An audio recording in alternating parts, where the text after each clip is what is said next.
रात के 10 बज चुके थे पर अभी तक घर की बहू सोनम घर नहीं आई थी। हैरान परेशान सास मालती जी ने बेचैनी में इधर उधर टहल रही थी और बार बार घड़ी की तरफ देखी जा रही थी। कई बार तो वो सोनम को फोन भी मिला चुकी थी पर उसने फोन उठाया तक नहीं। सोनम अभी 5 महीने पहले ही मालती जी की बहू बनकर इस घर में आई थी। जब मालती जी के बेटे सुमित की शादी सोनम से हुई थी तब मालती जी बहुत खुश थी, लेकिन ये खुशी ज्यादा दिन तक नहीं रही क्योंकि सोनम में बहू जैसे कोई लक्षण थे ही नहीं। वह तो अपने ही घमंड में चूर रहती थी। घर में ले देकर मालती जी, सुमित, सोनम और सोनम का एक छोटा देवर सौरभ था। सौरभ बाहर रहकर जॉब करता था, इसलिए घर में मालती जी, सोनम और सुमित ही थे। छोटा परिवार था पर पैसे की कोई कमी नहीं थी। घर में नौकर चाकर सब थे। मालती जी के पति की मौत के बाद उनका पूरा बिजनेस मालती जी ने ही संभाला था। अपनी पढ़ाई पूरी होने के बाद सुमित उनके साथ काम करने लगा। अभी वो तो बिजनेस की बारीकियां ही सीख रहा था। घर में दोनों माँ बेटे अकेले ही रहते थे। इस कारण से मालती जी ने सुमित की शादी करवा दी, ये सोचकर कि घर में थोड़ी रौनक तो रहेगी। आजकल की लड़कियां ससुराल में निभा नहीं पाती, इस कारण मालती जी गरीब घर की लड़की सोनम को लेकर आई थी। लेकिन ससुराल में इतना ऐसो आराम देखकर सोनम तो जैसे बौखला सी गई। छोटा परिवार होने के बावजूद भी सोनम को इन सब से कोई लेना देना नहीं था। अचानक मिला इतना पैसा भी इंसान पचा नहीं पाता। बस यही सब सोनम के साथ हो रहा था। अपने मायके में तो कमियों में ही रही थी पर यहाँ आकर तो जैसे सब कुछ बदल गया। घूमना फिरना, शॉपिंग करना, बस उसके लिए यही सब कुछ था। सुमित और मालती जी उसे समझाते तो वो उनसे लड़ने को तैयार हो जाती, इसलिए घर का माहौल भी बड़ा खराब सा हो चुका था। एक दो बार मालती जी ने उसके माता पिता को भी बुलाया तो माता पिता ने ये भी कहकर पल्ला झाड़ लिया कि अब तो ये आपके घर की बहू है, हम अब क्या कर सकते हैं, आप जाने और आपकी बहू जाने। पर उनकी भी गलती नहीं थी। सोनम अपने माँ पिता जी की भी नहीं सुनती थी। खैर अभी मालती जी सोनम का इंतजार कर ही रही थी कि इतने में सुमित अपने कमरे से बाहर निकलकर आया और मालती जी से बोला, मम्मी मैंने सोनम का फोन ट्राई किया था पर मेरा फोन तो लग ही नहीं रहा है, आपका फोन लगा क्या? नहीं बेटा, मेरा भी फोन नहीं लग रहा है। पता नहीं आज तो बहुत ज्यादा देर हो गई उसे, क्या करूं मैं इसका। सोचा था बहू लेकर आऊंगी तो घर में रौनक आएगी, पर यहाँ तो चिंता ही बढ़ गई। इतने में बाहर कार आकर रुकी। मालती जी ने बाहर निकलकर देखा तो सोनम उसमें से उतरी। वो बिल्कुल अस्त व्यस्त हालत में थी। उसे देखकर लग रहा था कि उसने आज शराब पी है।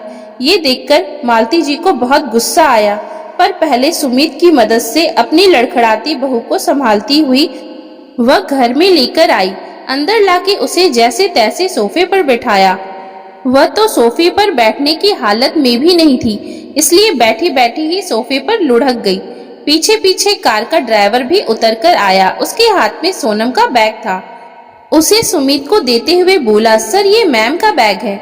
सुमित ने उसको ऊपर से नीचे तक घूरकर देखा और फिर बैग लेते हुए कहा, कहाँ से लेकर आ रहे हो मैम को?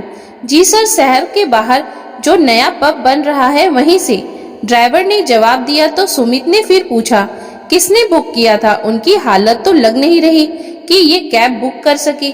जी मैं कोई कैब ड्राइवर नहीं हूँ, मैं अपनी 7 साल की बेटी के साथ उधर से गुजर रहा था तो मुझे ये पब के बाहर ऐसी हालत में मिली। ये कुछ बताने की हालत में नहीं थी तो मैंने उनके बैग से उनकी आईडी ढूंढी तो आपका एड्रेस पता चला तो मैं इन्हें यहाँ लेकर आया हूँ। जी आपको पता है बाहर का माहौल खराब है, आप चाहे तो देख सकते हैं। मेरी कार में मेरी बेटी बैठी हुई है। सुमित ने बाहर कार की तरफ झांका तो देखा एक छोटी सी बच्ची कार में बैठी थी। उसने उस अनजान व्यक्ति को थैंक यू कहा। थोड़ी देर में ही वह वहां से चला गया। सुमित ने मालती जी की तरफ देखा तो मालती जी ने उसे इशारे से सोनम को अंदर ले जाने के लिए कहा। सुमित जैसे तैसे सोनम को सहारा देकर अंदर कमरे तक ले गया और ले जाकर बिस्तर पर लेटा दिया। बाहर आया तो मालती जी चिंता में सोफे पर बैठी हुई थी। वह उनके पास ही आकर बैठ गया और चुपचाप छत की तरफ देखने लगा। कुछ ही मिनट बीते थे कि अचानक मालती जी के सिसकने की आवाज सुनी। मम्मी, आप रो क्यों रही हो? बेटा क्या सोचकर इसे लाई थी और ये क्या निकली? पार्टी क्लब करती थी लेकिन अब शराब भी? ये तो कोई भला इंसान था जो इसे यहाँ छोड़ गया। ऐसी हालत में तो उसके साथ कुछ भी हो सकता था। यह तो हमारा घर बर्बाद कर देगी बेटा। इसकी माता पिता को भी एक दो बार बोल चुके हैं लेकिन उन लोगों ने भी पल्ला झाड़ दिया। एक बात कहूँगा मम्मी, बुरा मत मानना, आपको भी थोड़ा सख्त तो होना पड़ेगा। सुमित ने कहा तो मालती जी उसकी तरफ देखने लगी। कैसे सख्त हूँ बेटा? एक दो बार इसे डांटा था तो उसने किस तरह से बात की थी तुझे पता है ना? तेरे सामने ही तो उसने कहा था कि अगर मेरे पीछे पड़े तो मैं आप पर दहेज का केस लगा दूंगी। मुझे तो कुछ समझ ही नहीं आ रहा कि कैसे हैंडल करूं मैं इस लड़की को। मालती जी को चिंतित देखकर सुमित ने कहा, बस अब मैं जैसा कहता हूँ आप वैसा ही करती जाओ। या तो सोनम सुधरेगी या फिर ये यहाँ से जाएगी, पर जहाँ तक मुझे उम्मीद है वह सुधरेगी ही, क्योंकि उसे ऐसो आराम की जिंदगी जीने की आदत हो गई है। सुमित की बात सुनकर मालती जी को थोड़ी उम्मीद जगी और वह सुमित की सारी प्लानिंग सुनकर अपने कमरे में आकर सो गई। वहीं सुमित अपने मोबाइल से किसी को फोन करने लगा। दूसरे दिन सुबह के 9 बज गए। सोनम उठकर अपने कमरे के बाहर आई तो देखा कि मालती जी सोफे पर बैठी हुई थी। वहीं सुमित अपना सामान पैक कर रहा था। उसे देखते ही सोनम बोली, तुम कहीं जा रहे हो क्या? सुमित ने उसकी तरफ देखा और कहा, मैं नहीं, हम दोनों जा रहे हैं। तुम भी फटाफट अपना बैग पैक कर लो। उसकी बात सुनकर सोनम खुश होते हुए बोली, अच्छा कहाँ जा रहे हैं हम लोग? कहाँ का टूर प्लान किया है तुमने? स्विट्जरलैंड जा रहे हैं या मॉरिशस? उसकी बात सुनकर सुमित मुस्कुराया और बोला, ना ही हम स्विट्जरलैंड जा रहे हैं और ना ही मॉरिशस, बल्कि हम किराए के कमरे में जा रहे हैं जो तुम्हारे मायके के पास वाली कॉलोनी में है। क्या क्या बकवास कर रहे हो तुम? भला हम किराए के घर में क्यों रहेंगे? सुमित की बात सुनकर सोनम को जैसे शौक ही लग गया हो, पर सुमित के बोलने से पहले ही मालती जी बोली, क्योंकि मैंने सुमित और तुम्हें अपनी प्रॉपर्टी से बेदखल कर दिया है, इसलिए तुम लोगों को ये घर छोड़कर जाना पड़ेगा। लेकिन क्यों? क्योंकि मुझे ये समझ में आ गया है कि रिश्ता हमेशा बराबरी वालों में ही करना चाहिए। मुझे घर में बहू की जरूरत थी, लेकिन तुम्हें तो अय्यासी करने से ही फुर्सत नहीं है। मैं नहीं चाहती कि कोई ये कहे कि मालती जी की बहू शराब पीकर पब के बाहर पड़ी हुई थी। और रही बात सुमित की, तो इसने मुझे कौन सा सुख दे दिया है? अपनी बीवी तक को कंट्रोल नहीं कर पाया तो हमारा बिजनेस क्या संभालेगा? इसलिए तुम लोग अपना बंदोबस्त कहीं और कर लो। मालती जी की बातें सुनकर सोनम चिल्लाते हुए बोली, आप ऐसा नहीं कर सकती हैं। अगर आप ऐसा करेंगी तो मैं आपके खिलाफ। इतने में मालती जी बोल पड़ी, दहेज का केस तो तुम लगा ही नहीं सकती। तुम्हारे माता पिता ने मुझे लिख कर दिया है कि हमने तुमसे दहेज नहीं मांगा था। यहाँ तक कि उन लोगों ने ये भी कहा है कि जब भी जरूरत पड़ेगी वह मेरे साथ होंगे और अपनी बेटी के खिलाफ वह लोग गवाही देने तक को तैयार हैं। और रही बात घरेलू हिंसा की, तो वह भी गलती मत करना। कल रात को जब तुम शराब पीकर लड़खड़ाते हुए घर में आई थी तो सारे आस पड़ोसियों ने तमाशा देखा था। यहाँ तक कि कुछ ने तो वीडियो भी बना लिए थे। मालती जी की बात सुनकर सोनम हैरान रह गई। वह फटाफट अपने कमरे में गई और अपने मोबाइल से अपने पापा को फोन लगाकर उनसे बात की। तो उसके पापा ने भी कहा, बेटा तूने ही मजबूर किया है हमें। पैसा देखकर तो तू जैसे पागल ही हो गई है कि तुझे छोटे बड़े का लिहाज ही नहीं रहा। तू तो हमें भी नहीं सुनना चाहती और अब तो तू शराब भी पीने लगी है, इसलिए हम गलत का साथ नहीं देंगे, कहकर उसके पापा ने फोन काट दिया।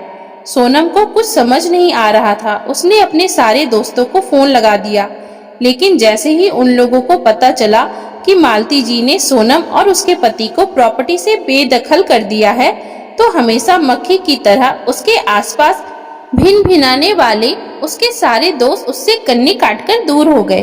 किसी ने भी सोनम को रिस्पॉन्स नहीं दिया। आखिर थक हार कर बाहर आकर मालती जी के पैरों में पड़ते हुए उनसे माफी मांगी। मम्मी जी मुझे माफ कर दो, आगे से ऐसी गलती नहीं होगी, पर हमें इस घर से बेदखल मत करो प्लीज। पर इस बार मालती जी झुकने को तैयार नहीं थी। उन्होंने साफ साफ कह दिया, तुम लोगों को यहाँ से जाना ही पड़ेगा। जब तक तुम्हें पैसे और इज्जत की कीमत समझ में ना आ जाए तब तक तुम्हारी इस घर में कोई जरूरत नहीं है। ये शुक्र मनाओ कि कम से कम मैंने सुमित को अपने ऑफिस में नौकरी दे दी है, तो तुम्हारा घर का खर्चा चल जाएगा, पर इससे ज्यादा मैं कुछ नहीं कर सकती। दरवाजा खुला है, अब तुम लोग जा सकते हो। सोनम ने उदासी से सुमित की तरफ देखा तो सुमित ने कहा, तुम्हें क्या लगता है मैंने कोशिश नहीं की? तुम्हारे उठकर आने से पहले मैंने माँ को बहुत समझाया, पर इस बार बात उनके दिल को लग चुकी है, इसलिए वह नहीं मानी। अब मैं कुछ नहीं कर सकता, और वैसे भी ये ऐसो आराम तो मेरी मम्मी के थे। मेरी जितनी औकात है मैं तुम्हें उतना ही दे पाऊंगा, इसलिए हिम्मत रखो और अपना सामान पैक करो और यहाँ से चलो। आखिर मजबूरन सोनम को अपना सामान पैक करके वहाँ से जाना ही पड़ा। वहाँ से निकलकर एक किराए के कमरे में दोनों रहने लगे। उस कमरे को देखते ही सोनम की रुलाई छूट गई। कहाँ तो इतने बड़े बंगले में ऐसो आराम की जिंदगी जीती थी, और कहाँ एक छोटा सा कमरा जिसमें एक तरफ स्लैब लगी हुई थी जो रसोई के लिए थी। उसने सुमित से कहा, और कोई कमरा नहीं मिला तुम्हें क्या? इसी में रहना, इसी में खाना बनाना कैसे होगा?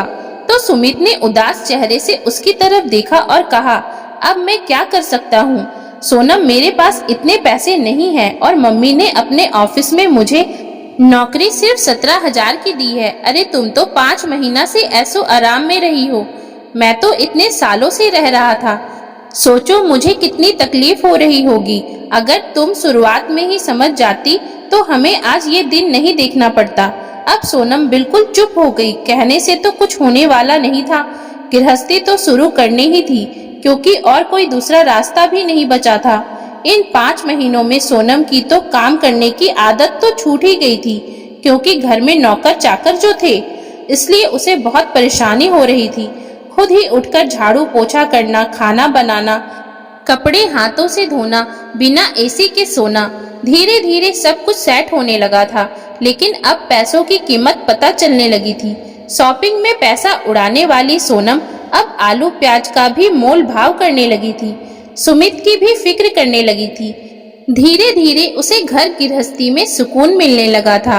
वक्त यूं ही बीत रहा था। आखिर 1 साल का समय कैसे पंख लगाकर उड़ गया पता ही नहीं चला।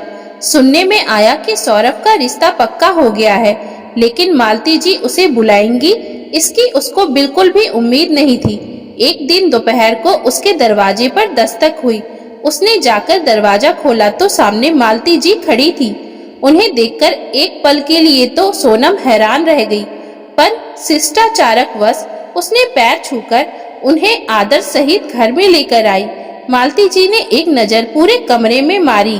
कमरे को सोनम ने बहुत अच्छे से व्यवस्थित कर रखा था। सोनम ने एक कुर्सी लाकर उन्हें बिठाया और फटाफट उनके लिए पानी लेकर आई। मालती जी ने पानी पीने के बाद सोनम से कहा, मैं अपने बेटे बहू को लेने आई हूँ। उनकी बात सुनकर सोनम ने हैरानी से उनकी तरफ देखा और पूछा, आपने हमें माफ कर दिया मम्मी जी? उसकी बात सुनकर मालती जी मुस्कुराते हुए बोली, हाँ मैंने तुम्हें माफ कर दिया। अब फटाफट अपना सामान पैक करो और चलो। लेकिन मम्मी जी, सुमित जी। सुमित जी? इतनी इज्जत? पहले तो सिर्फ सुमित बोलती थी। उनकी बात सुनकर सोनम एक पल के लिए चुप हो गई और फिर बोली, अब कीमत पता चल चुकी है कि मेरे पास सबसे कीमती मेरा पति है। ये पता चल चुका है कि पैसा आज है कल नहीं। दोस्त भी कई दिखावे के ही होते हैं, एक पति ही होता है जो आपके साथ हर कदम में आपका साथ देता है। मालती जी ने सोनम को गले लगाते हुए कहा, बस मुझे ऐसे ही बहू चाहिए थी। उस समय भी मैंने तुम्हें बहुत समझाने की कोशिश की थी, पर तुम्हें ये बात समझ में नहीं आई थी, इसलिए मजबूरन मुझे वो कदम उठाना पड़ा था। लेकिन आज मेरी बहू हर चीज समझ चुकी है, अपनों की अहमियत को जान चुकी है, इसलिए मैं तुझे आज लेने आई हूँ। और रही बात सुमित की, तो वो ऑफिस से सीधे घर ही आ जाएगा, मैं उसे बताकर ही आई हूँ। मालती जी के कहने पर सोनम ने अपना सामान पैक किया और घर आ गई। आज मालती जी ने अपनी बहू का दोबारा से गृह प्रवेश कराया। सही मायने में कहा जाए तो आज घर की बहू का गृह प्रवेश हुआ था। शाम को जब सुमित आया तो मालती जी ने सुमित से कहा, अब तो सोनम को सब कुछ बता दो कि ये तुम्हारा आइडिया था। तब सुमित ने कहा, माँ, कुछ बातें पर्दे में ही रहे तो अच्छा है, इसलिए तुम्हारी बहू को कभी पता नहीं चलना चाहिए कि ये तुम्हारा नहीं बल्कि मेरा आइडिया था। और आज तक सोनम को इस बारे में कुछ पता नहीं चला और अब ये परिवार खुशियों से भरा पूरा परिवार बन गया था। तो दोस्तों, अगर आपको हमारी आज की ये कहानी अच्छी लगी हो तो कृपया आप हमारे चैनल को लाइक, शेयर और सब्सक्राइब जरूर कर लें, जिससे हम आपके लिए और भी अच्छी अच्छी कहानियाँ लाते रहें। Thank you for watching.